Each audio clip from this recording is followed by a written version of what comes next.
அமரர் கல்கி எழுதிய பொன்னியின் செல்வன் சுருக்கப்பட்ட பதிப்பு. அத்தியாயம் 49. கெடிலக்கரையில். திருமுனைப்பாடி நாட்டை வளப்படுத்திய இனிய நீர் பெருக்குடைய நதிகளில் கெடிலம் நதியும் ஒன்று.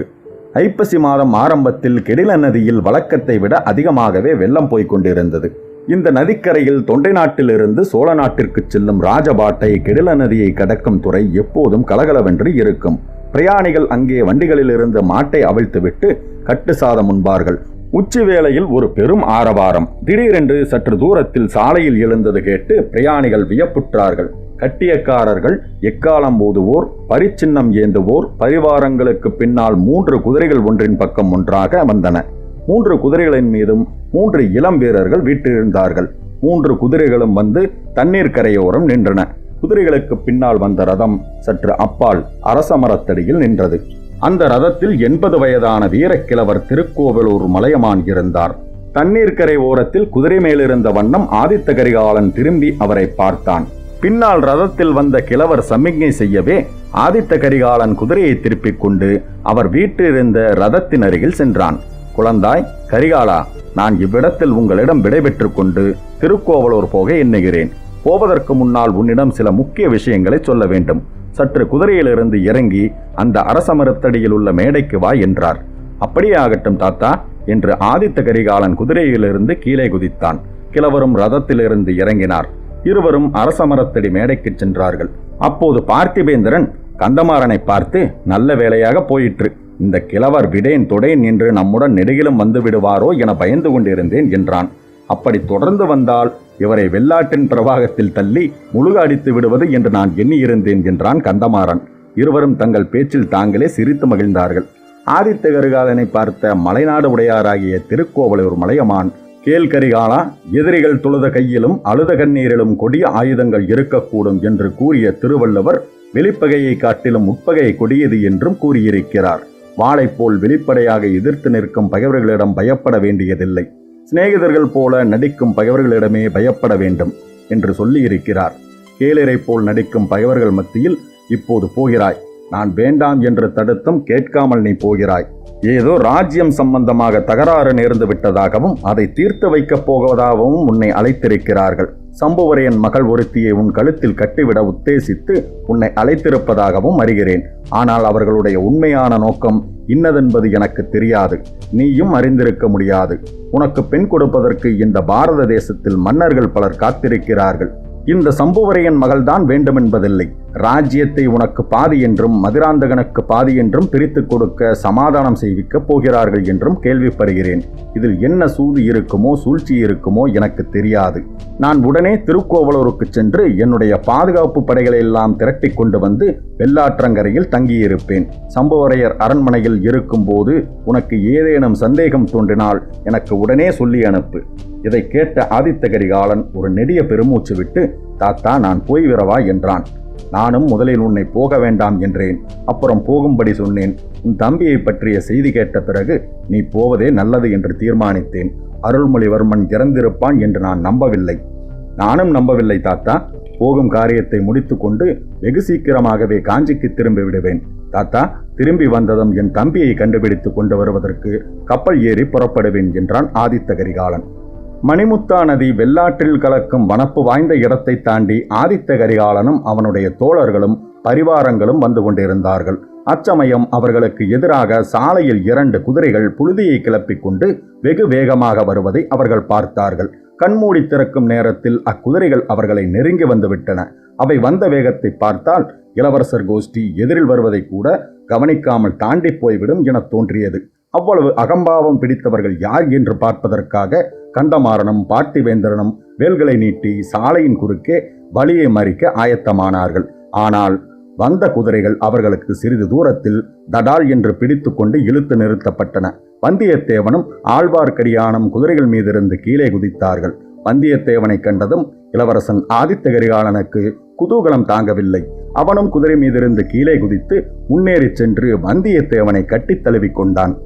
கரிகாலன், பார்த்திபா, நீயும் கந்தமாறனும் குதிரை மீது ஏறி சற்று முன்னால் மெதுவாக போய்க் கொண்டிருங்கள். இவனுடைய பிரயாண விவரங்களை கேட்டுக்கொண்டு நான் சற்று பின்னால் வருகிறேன் என்றான். பார்த்திபேந்திரனும் கந்தமாறனும் வேறு வழியின்றி தத்தம் குதிரை மீது ஏறி முன்னால் சென்றார்கள். அத்தியாயம் 50. மணிமேகலை. சம்புவரையரின் செல்வ புதல்வியான மணிமேகலை குதூகலம் நிறைந்த பெண்.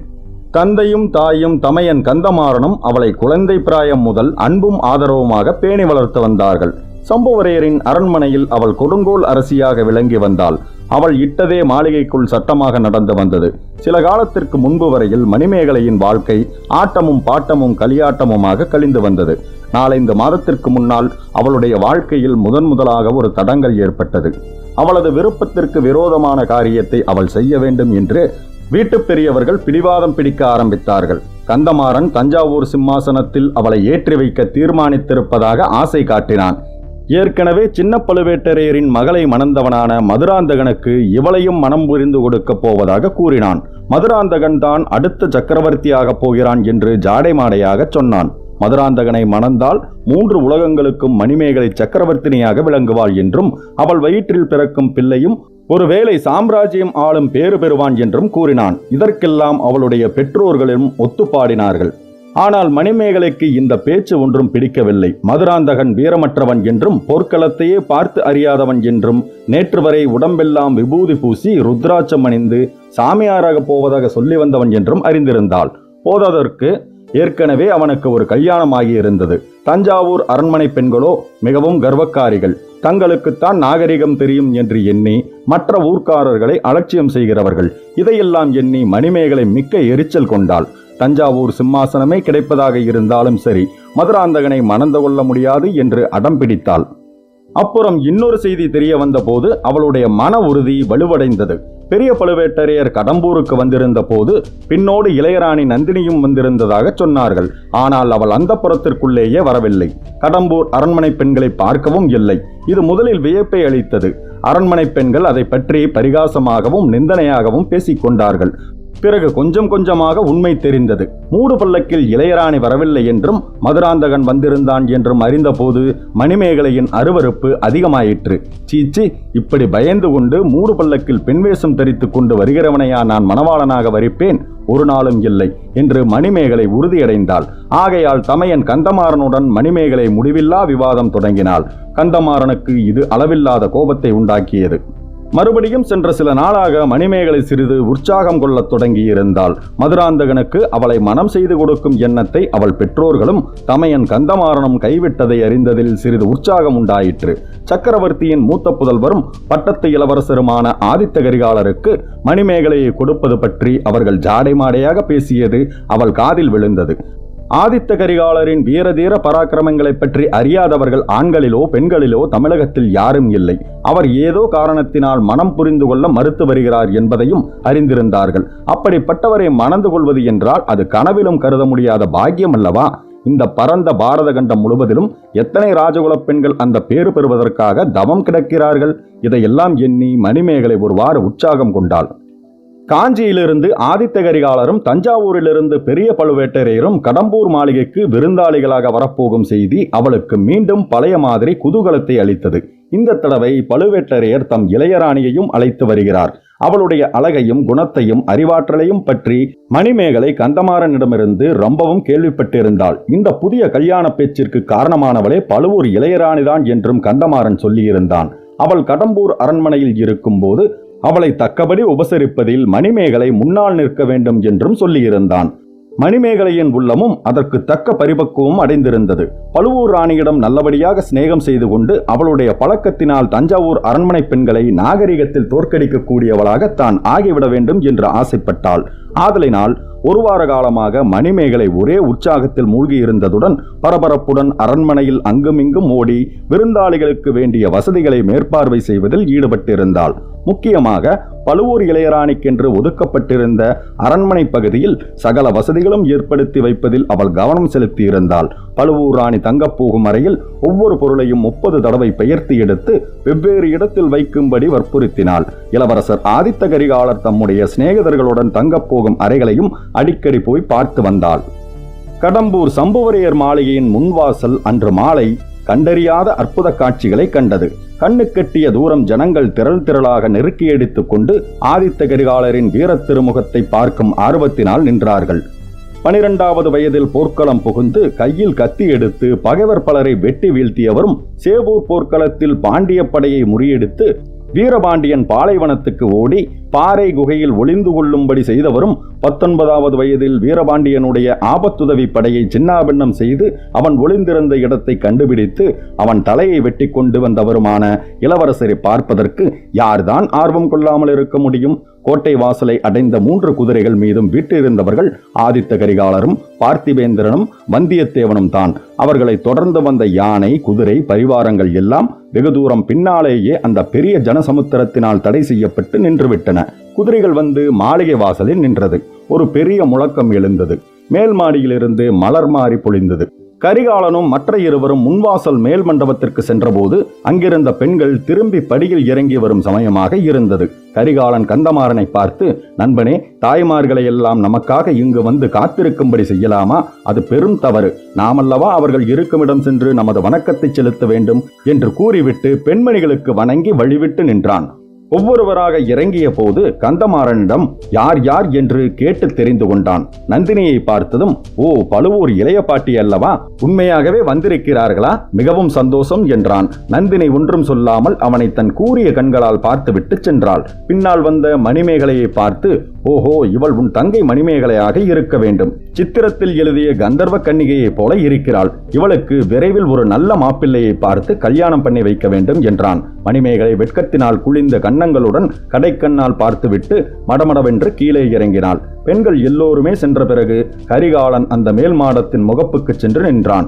அந்த மேல் மாடத்தையொட்டி தனியாக நீண்டு அமைந்திருந்த மேடையில் கட்டியங்கூறுவோன் நிற்பதை கரிகாலன் கவனித்தான். அவனை சமிக்ஞையினால் அருகே வரும்படி அழைத்தான். வந்தவுடன் ஜனங்களுக்கு சில விஷயங்களை அறிவிக்கும்படி கூறினான்.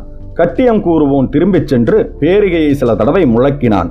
சோழர் குல கோமகனார் இந்த கடம்பூர் மாளிகையில் 1 வாரம் 10 நாட்கள் வரை தங்கியிருப்பார். சுற்றுப்புறமுள்ள ஊர்களுக்கெல்லாம் விஜயம் செய்வார். அப்போது அந்தந்த ஊர் மக்களை நேரில் கண்டு அவர்களுடைய குறைகளை எல்லாம் கேட்டு அறிந்து கொள்வார் என்று கூவினான்.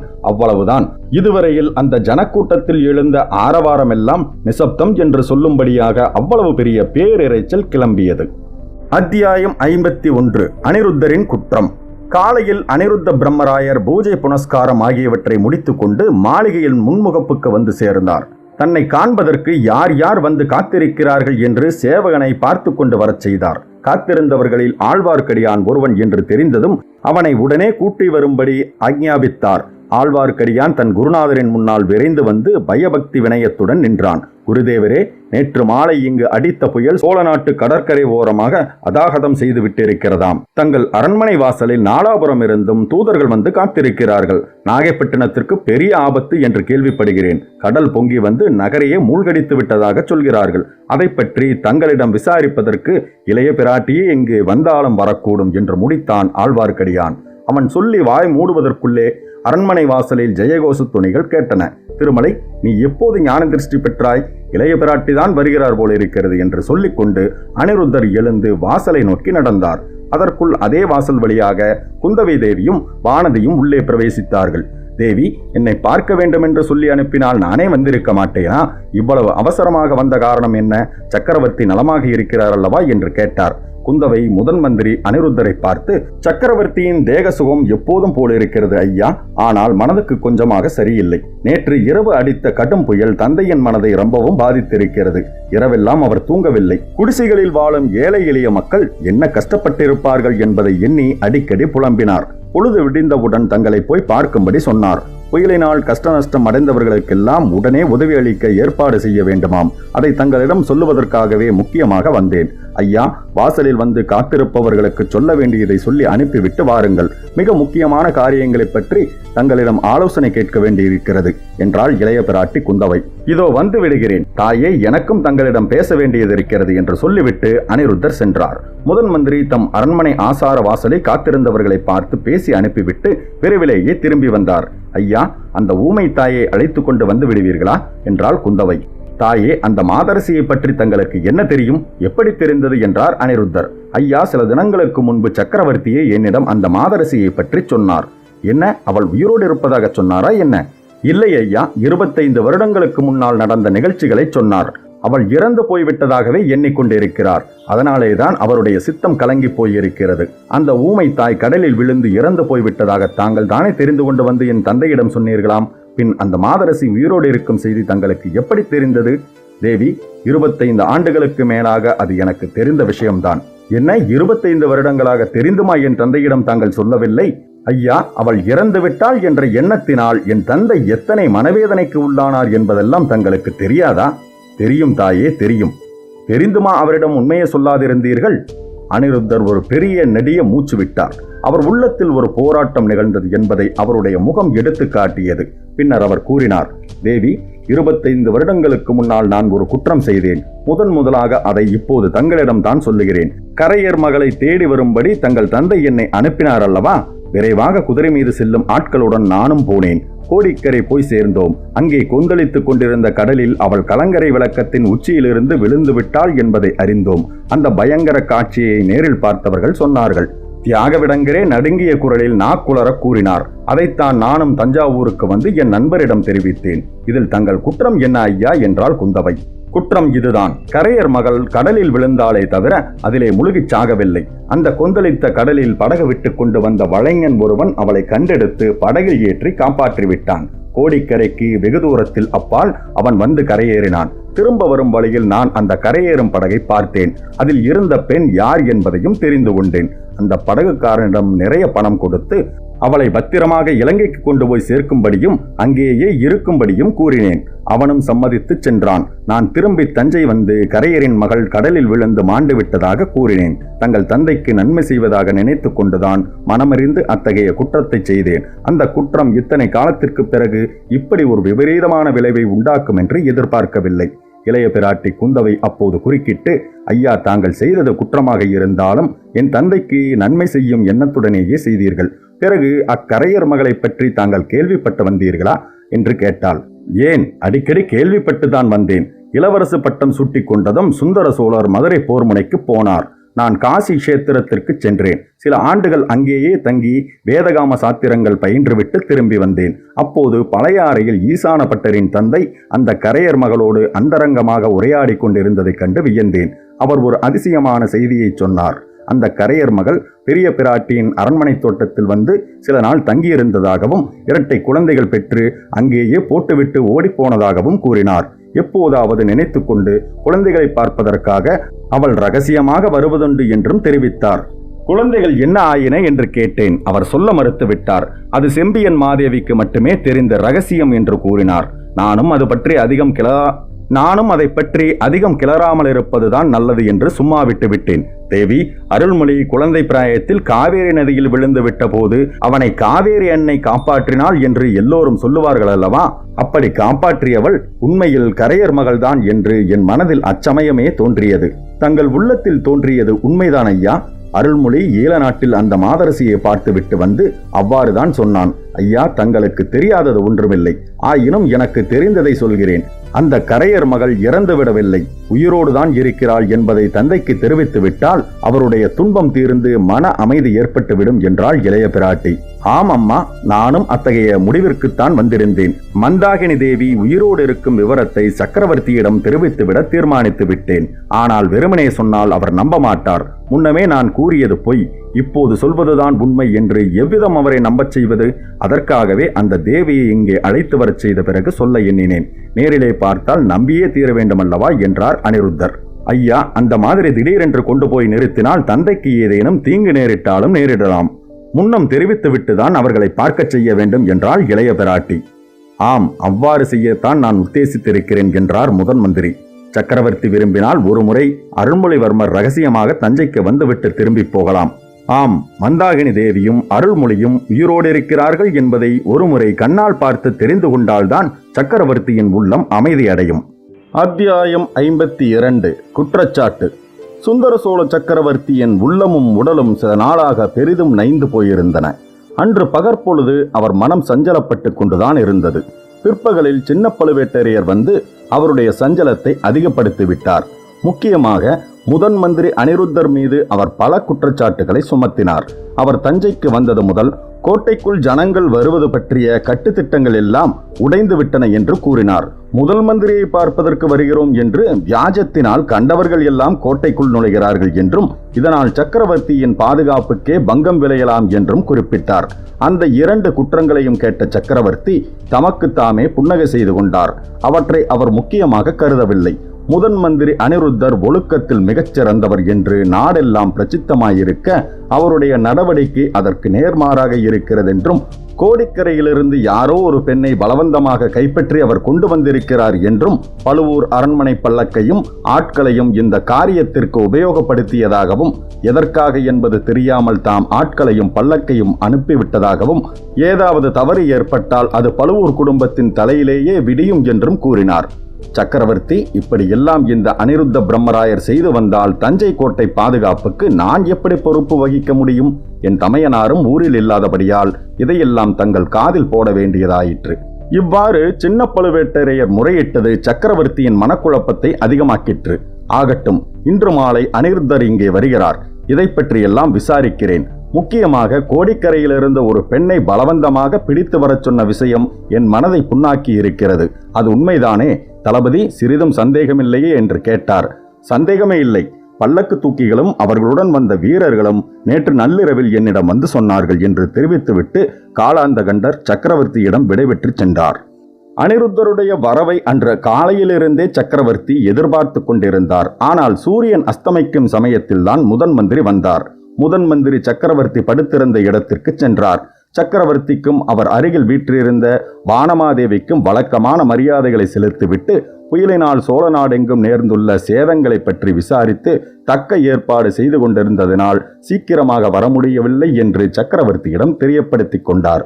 அந்த ஏற்பாடுகளை பற்றிய விவரங்களை அறிந்து கொண்டதில் சக்கரவர்த்திக்கு சிறிது திருப்தி உண்டாயிற்று.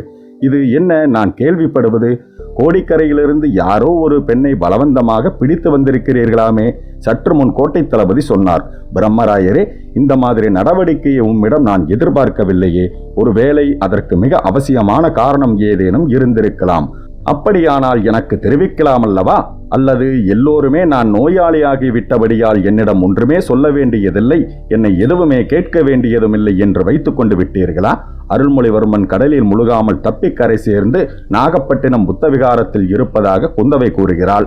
அதை பற்றி சந்தோஷப்படுவதா வருத்தப்படுவதா என்று எனக்கு தெரியவில்லை. கரை ஏறியவன் ஏன் இவ்விடத்திற்கு வரவில்லை? அவன் தப்பி பிழைத்து பத்திரமாக இருக்கும் செய்தியை ஏன் இதுவரை எனக்கு ஒருவரும் தெரியப்படுத்தவில்லை? மந்திரி, என்னை சுற்றிலும் நான் அறியாமல் என்னவெல்லாமோ நடைபெறுகிறது.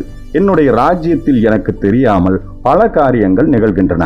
இப்படிப்பட்ட நிலைமையில் உயிரோடு இருப்பதை காட்டிலும் என்று சக்கரவர்த்தி கூறி வந்தபோது அவர் தொண்டை அடைத்து கொண்டது. கண்களில் கண்ணீர் ததும்பி நின்றது. குறுக்கே பேசக்கூடாதென்ற மரியாதையினால் இத்தனை நேரம் சும்மா இருந்த அனிருத்தர் இப்போது குறுக்கிட்டு, பிரபு நிறுத்துங்கள். தங்களுடன் எனக்கு நட்பு ஏற்பட்டு 40 ஆண்டுகள் ஆகின்றன. இவ்வளவு நாளும் தங்களுடைய நலனுக்கு எதிரான காரியம் எதுவும் செய்யவில்லை, இனியும் செய்ய மாட்டேன். தங்களுக்கு வீண் தொல்லை கொடுக்க வேண்டாம் என்ற காரணத்துக்காக 2 விஷயங்களை தங்களிடம் சொல்லாமல் விட்டிருக்கலாம். அது குற்றமாயிருந்தால் மன்னித்து விடுங்கள். இப்போது தாங்கள் கேட்டவற்றுக்கெல்லாம் மறுமொழி சொல்கிறேன். கருணை கூர்ந்து அமைதியாக இருக்க வேண்டும் என்று இரக்கமாக கேட்டார். முதன் மந்திரி, இந்த ஜென்மத்தில் எனக்கு இனி மன அமைதி இல்லை. அடுத்த பிறவியிலாவது மன அமைதி கிட்டுமா என்று தெரியாது. என் அருமை மக்களும் என் ஆருயிர் நண்பராகிய முதன் மந்திரியும் எனக்கு எதிராக சதி செய்யும் போது என்று அவர் சொல்லும் போதே, பிரபு, தங்களுக்கு எதிராக சதி செய்பவர்கள் யார் என்பதை சீக்கிரத்தில் அறிந்து கொள்வீர்கள். அந்த பாதகத்துக்கு நான் உடந்தைப்பட்டவன் அல்ல. இந்த முதன் மந்திரி பதவியை இப்போது நான் பெயருக்காகவே வைத்துக் கொண்டிருக்கிறேன். பெரிய பழுவேட்டரையரிடமே இந்த பதவியை கொடுத்து விடுகிறேன் என்று முன்னமே பல தடவை சொல்லியிருக்கிறேன். இப்போதும் அதற்கு சித்தமாக இருக்கிறேன். என் மீது சிறிதளவேனும் தங்களுக்கு அதிருப்தி இருந்தால் என்று அனிருத்தர் பேசிக் கொண்டிருக்கும் போதே இடைமறித்த சுந்தர சோழர், ஆம் முதன் மந்திரி, ஆம். இந்த நேரத்திலும் என்னை கைவிட்டு போய்விட நீங்கள் எல்லோருமே சித்தமாக இருக்கிறீர்கள். என் மூச்சு போகும் வரையில் என்னுடன் இருந்து என்னுடன் சாகப் போகிறவள் இந்த மலையமான் மகள் ஒருத்திதான். நான் செய்திருக்கும் எத்தனையோ பாவங்களுக்கு மத்தியில் ஏதோ புண்ணியமும் செய்திருக்கிறேன். ஆகையினால் தான் இவளை என் வாழ்க்கை துணைவியாக பெற்றேன் என்றார் சக்கரவர்த்தி. முதன் மந்திரி, கோடிக்கரையிலிருந்து நீர் பலவந்தமாக பிடித்து வரச் சொன்ன பெண் என்றார். பழுவேட்டரையர் பல்லக்கில் வந்த பெண் அடுத்த அறையில் காத்திருக்கிறாள். இதோ அழைக்கிறேன் என்றார் அனிருத்தர். உடனே அவர் கையை தட்டியதும் பூங்குழலியும் ஆழ்வார்க்கடியானும் உள்ளே வந்தார்கள். அவர்களுடன் குந்தவையும் வந்தாள். தந்தையே, பெரியம்மா சாகவே இல்லை, முதன் மந்திரியை கேளுங்கள், எல்லாம் சொல்லுவார் என்று கூறிவிட்டு மந்தாகினியின் தோள்வரையில் சேர்த்து தன் கையினால் தழுவி பிணைத்துக் கொண்டு சக்கரவர்த்தி படுத்திருந்த இடத்தை நோக்கி வந்தாள். அத்தியாயம் 53. சோழர் குல தெய்வம். மலையமான் மகளே, இவள் யார் என்பது உனக்கு தெரியுமா என்று சுந்தர சோழர் கேட்டார். தெரியும் சுவாமி, இவர் என் குலதெய்வம், சோழர் குலத்திற்கே தெய்வம். என் அருமை மகன் காவேரியில் மூழ்கி போய் விடாமல் காப்பாற்றி கொடுத்த தெய்வம் அல்லவா? அருள்மொழியை காப்பாற்றியது மட்டுமல்லாமல் சோழ நாட்டுக்கு தங்கள் உயிரை காப்பாற்றி கொடுத்த தெய்வமும் இவர்தானே. தாங்கள் பூதத்தீவில் காட்டுக்கரடிக்கு இரையாகாமல் காப்பாற்றிய தெய்வம் அல்லவா என்றாள் மலையமான் மகள். கடவுளே, அது கூட உனக்கு தெரியுமா?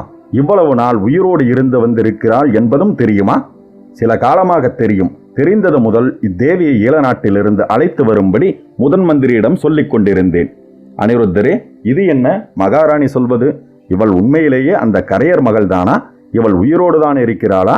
இவள் இறந்து விட்டாள் என்பது பொய்யா என்றார் சக்கரவர்த்தி சுந்தர சோழர். பிரபு, இவர் கரையர் மகள் என்பது உண்மைதான். இவர் இறக்கவில்லை என்பதும் உண்மைதான். சக்கரவர்த்தி, நான் ஒரு பெரிய குற்றவாளி. நான் செய்த குற்றத்திற்கு மன்னிப்பே இல்லை. ஆனாலும் தங்கள் கருணையினால் அடியேனை மன்னிக்க வேண்டும். ஆஹா, மன்னிக்க வேண்டுமாம்? சக்கரவர்த்தி என்றும் மன்னன் என்றும் கூறப்பட்ட ஒருவன் என்னை போல் ஏமாற்றப்பட்டது இந்த உலகம் தோன்றிய காலத்திலிருந்து நேர்ந்திருக்காது. எனக்கு தெரியாமல் ஏன் இந்த காரியத்தை செய்ய வேண்டும்? ஏன் முன்னாலேயே சொல்லியிருக்க கூடாது? முதன் மந்திரி, எனக்கு எல்லாம் விளங்குகிறது. நீங்கள் எல்லோருமாக சேர்ந்து எனக்கு எதிராக சூழ்ச்சி செய்கிறீர்கள் என்றார். நாங்கள் சூழ்ச்சி செய்தது என்னமோ உண்மைதான். ஆனால் தங்களுக்கு எதிராக சூழ்ச்சி செய்யவில்லை. எப்படியாவது கரையர் மகளை தங்களிடம் கொண்டு வந்து சேர்ப்பிக்க வேண்டும் என்று எண்ணினோம். அவள் கடலில் விழுந்து இறந்தது பற்றி தங்கள் மனம் மிக்க வேதனைப்பட்டு கொண்டிருக்கிறது என்று மகாராணியின் மூலமாக அறிந்து நான் இந்த முடிவிற்கு வந்தேன். ராணியும் அவ்விதம் ஆக்ஞாபித்தார். அவர் உயிரோடு இருப்பதாக சொன்னால் தாங்கள் நம்புவது சிரமமாயிருக்கும். ஆகையால் எப்படியும் அவரை கொண்டு வந்து சேர்த்த பிற்பாடு தங்களிடம் சொல்ல எண்ணினேன். சக்கரவர்த்தி, அக்குற்றத்திற்காக மன்னிக்க பிரார்த்திக்கிறேன். மன்னிப்பதற்கு இது ஒரு குற்றம்தானா? எவ்வளவோ இருக்கிறது. சொல்லுங்கள். உம்முடைய முகத்திலேயே எழுதியிருக்கிறது. அவள் கடலில் விழுந்து இறந்து விட்டதாக வந்து சொன்னீரே, அதுவே பொய். 25 வருடங்களாக அந்த பொய்யை நீர் சாதித்து வந்தீர்கள். நானும் நம்பி வந்தேன். அனிருத்தரே, உண்மையில் உமது குற்றம் மிக பயங்கரமானது. அதற்கு நான் மட்டும் பொறுப்பாளி அல்ல சக்கரவர்த்தி. கரையர் குல மகளும் பொறுப்பாளிதான். அவர் கடலில் விழுந்தது என்னமோ உண்மைதான். பிறகு புனர்ஜென்மம் அடைந்தார். தங்களிடம் அவர் உயிரோடு இருப்பதை சொல்ல வேண்டாம் என்றும் வாக்குறுதி வாங்கிக் கொண்டார். வாக்குறுதியை கொடுக்காவிடில் மறுபடியும் உயிரை விட்டுவிடுவேன் என்று சொன்னார். இவையெல்லாம் உண்மையா என்பதை தாங்களே அவரிடம் கேட்டு தெரிந்து கொள்ளலாம். கேட்க வேண்டியதே இல்லை, அவ்விதமே இருக்கும் என்றார் சுந்தர சோழர். நான் செய்த குற்றத்திற்கு மன்னிப்பே இல்லை சக்கரவர்த்தி. மன்னிப்பு நான் கோரவும் இல்லை. ஆனாலும் பல வருட காலமாக என் மனதில் இருந்த பாரம் இன்றைக்கு நீங்கிவிட்டது என்றார் முதன் மந்திரி. முதன் மந்திரி, நாகையிலிருந்து இளவரசனை அழைத்து வரை உடனே ஏற்பாடு செய்யுங்கள். அப்படியே செய்கிறேன் ஐயா. யானைப்படைகளும் குதிரைப்படைகளும் அனுப்பி பகிரங்கமாக இளவரசரை அழைத்து வரச் செய்யலாமா என்று அனிருத்தர் சொல்லிக் கொண்டிருக்கும் போதே சக்கரவர்த்தி இடையே மறித்து, மாறுவேடம் பூணச் செய்து ரகசியமாக அழைத்து வரலாமா என்றுதானே கேட்கிறீர்கள்? பகிரங்கமாக இளவரசன் வந்தால் சோழ நாட்டில் பெரும் குழப்பம் ஏற்படும் என்று எண்ணுகிறீர்கள் அல்லவா? நான் எண்ணுவது மட்டுமல்ல பிரபு, நிச்சயமாக அறிந்திருக்கிறேன். சுவாமி, சோழர் குலத்திற்கு அபாயம் நெருங்கிக் கொண்டுதான் இருக்கிறது. தங்களுடைய சம்மதம் பெறாத சில காரியங்களும் செய்கிறார்கள். சோழ ராஜ்யத்தை 2ஆக பங்கு போட்டு காவேரிக்கு தெற்கேயுள்ளதை மதுராந்தக தேவருக்கும் வடக்கே உள்ள பகுதியை கரிகாலருக்கும் கொடுத்து விடுவதென்று யோசனை செய்து வருகிறார்கள். சம்புவரையர் மாளிகையில் இன்றைய தினம் அந்த பேச்சு நடந்து வருகிறது. சக்கரவர்த்தி, 100 வருட காலமாக தங்கள் முன்னோர்கள் பாடுபட்டு விஸ்தரித்த ராஜ்யத்தை விஜயால சோழரும் ஆதித்த சோழரும் மகாபராந்தக சக்கரவர்த்தியும் ஈழம் முதல் கோதாவரி வரையில் நிலநாட்டிய சோழ மகா சாம்ராஜ்யத்தை 2ஆக பிளந்து பங்கு போடுவது தங்களுக்கு சம்மதமா என்றார் முதன் மந்திரி. முதன் மந்திரி, ஒரு நாளும் நான் அதற்கு சம்மதம் கொடேன். இந்த சோழ சாம்ராஜ்யத்தில் ஒரு அங்குல விஸ்தீரணம் கூட குறையாமல் மதுராந்தகனுக்கு பட்டம் கட்டி வைப்பேன். அதை என் மக்கள் எதிர்த்தாலும் சரி, நான் கேட்கப் போவதில்லை என்றார் சக்கரவர்த்தி. சக்கரவர்த்தி, தங்கள் புதல்வர்கள் எதிர்க்கப் போவதில்லை. ஆனால் மதுராந்தகருக்கு பட்டம் கட்டுவதற்கு தடை இவையெல்லாம் அல்ல. இந்த தடை இன்னும் பெரிய இடத்திலிருந்து வருகிறது. தாங்களும் நானும் இந்த சோழ நாட்டு மக்கள் அனைவரும் போற்றி வணங்கும் தெய்வ பன்மணியிடமிருந்து அந்த தடை வருகிறது. சில நாளைக்கு முன்பு கூட அவரிடம் பேசி பார்த்தேன். நீங்கள் செம்பியன் மாதேவியை குறிப்பிடுகிறீர்கள். அந்த மாதரசியின் மனதை யாரோ கெடுத்திருக்கிறார்கள். நான் என் புதல்வர்களுக்கு பட்டம் கட்ட ஆசைப்படுவதாக பெரிய பிராட்டி கருதி வருகிறார். முதன் மந்திரி, அவரை உடனே இங்கு அழைத்து வருவதற்கு ஏற்பாடு செய்யுங்கள். நான் அவருடைய மனதை மாற்றிவிடுகிறேன் என்றார் சக்கரவர்த்தி. சக்கரவர்த்தி, அது அவ்வளவு சுலபமல்ல. மகான் கண்டராதித்தர் தமது தர்ம பத்தினிக்கு அவ்விதம் கட்டளையிட்டு சென்றிருக்கிறார். அவருடைய மரண தருவாயில் நான் அவர் அருகில் இருந்தேன். மதுராந்தகனுக்கு பட்டம் கட்டக்கூடாது என்பதற்கு முக்கிய காரணம் இருக்கிறது. அது என் துணைவிக்கு தெரியும் என்று தங்கள் பெரிய பாட்டனார் சொன்னார். முதன் மந்திரி, அப்படிப்பட்ட தடை உண்மையில் இருக்கிறதா? அது இன்னதென்று உங்களுக்கு தெரியுமா? தெரிந்திருந்தால் தாங்கள் கேட்கும் வரையில் காத்து கொண்டிருப்பேனா? பெரிய பிராட்டியை அழைத்து வரச் செய்து தாங்கள் தான் அதை பற்றி கேட்டு தெரிந்து கொள்ள வேண்டும். ஆமாம், அந்த ஒரு விஷயம்தான் எனக்கும் தொல்லை கொடுத்து வருகிறது. பெரிய பிராட்டியை உடனே அழைத்து வருவதற்கு ஏற்பாடு செய்யுங்கள். எப்பேற்பட்ட தடையாக இருந்தாலும் அதை நான் நிவர்த்தி செய்கிறேன் என்றார் சக்கரவர்த்தி. சுந்தர சோழர் முதன் மந்திரியை பார்த்து, அனிருத்தரே, செம்பியன் மாதேவி தங்களிடம் மிக்க நம்பிக்கையும் மரியாதையும் உள்ளவர். ஆகையால் தாங்களே நேரில் சென்று பெரிய பிராட்டியை எப்படியாவது கையோடு அழைத்து வாருங்கள். போகும்போது புயலினால் கஷ்டத்துக்குள்ளான மக்களை பற்றியும் கவனியுங்கள் என்றார் சக்கரவர்த்தி. இல்லை பிரபு, நான் அதை மறக்கவே இல்லை. எல்லா காரியங்களும் சரிவர நடைபெறும். தாங்கள் நிம்மதியாக இருக்கலாம் என்று சொல்லிவிட்டு முதன் மந்திரி விடைபெற்று சென்றார். அன்றிரவு சுந்தர சோழர் உண்மையிலேயே இத்தனை காலமும் அனுபவிக்காத நிம்மதியை அடைந்திருந்தார்.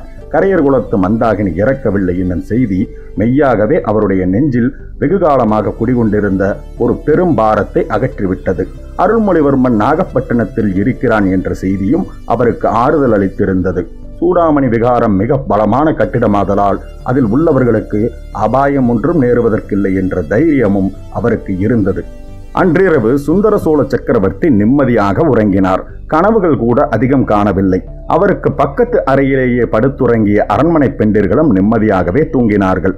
அவர்களிலே நிம்மதி இல்லாமலும் நன்றாக தூங்காமலும் இருந்தவள் மந்தாகினி ஒருத்திதான். இன்று நடந்த நிகழ்ச்சிகள் எல்லாம் அவளுடைய மனதில் பெரும் கிளர்ச்சியை உண்டு பண்ணி இருந்தன. தூங்கா விளக்கின் மங்கலான வெளிச்சத்தில் சுற்றும் முற்றும் பார்த்து கொண்டே இருந்தாள். நள்ளிரவு கழிந்து பின்னிரவு தொடங்கியது. 3ஆம் ஜாமம் ஏறக்குறைய முடியும் நேரமாகிவிட்டது. அப்போது மேல் மாடத்தின் சாளரம் ஒன்றில் ஒரு தோற்றம் அவளுக்கு தென்பட்டது. அகோர பயங்கர முகம் ஒன்று அந்த சாளரத்தை ஒட்டினார் போலிருந்த அந்த அறைக்குள்ளே எட்டி பார்த்து கொண்டிருந்ததை கண்டாள். தூக்கி வாரி போட்டுக் கொண்டு எழுந்து நின்றாள். மறுபடியும் அந்த சாளரத்தை உற்று பார்த்தாள். அங்கே அந்த முகத்தை காணவில்லை. பக்கத்து அறை வாசற்படி வரையில் மெல்ல நடந்து சென்று எட்டி பார்த்தாள். அங்கே சக்கரவர்த்தி நிம்மதியாக உறங்குவதை கண்டாள். அந்த அறையின் மேல் மாட சாளரங்களையும் உற்று பார்த்தாள். ஒன்றும் தெரியவில்லை. மேலும் நடந்த நிகழ்வுகளை அடுத்த பதிவில் காணலாம். பொன்னியின் செல்வன் கதையின் மூலமாக தொடர்ந்து பயணிப்போம். நீங்களும் நானும் வந்தியத்தேவனுடன்.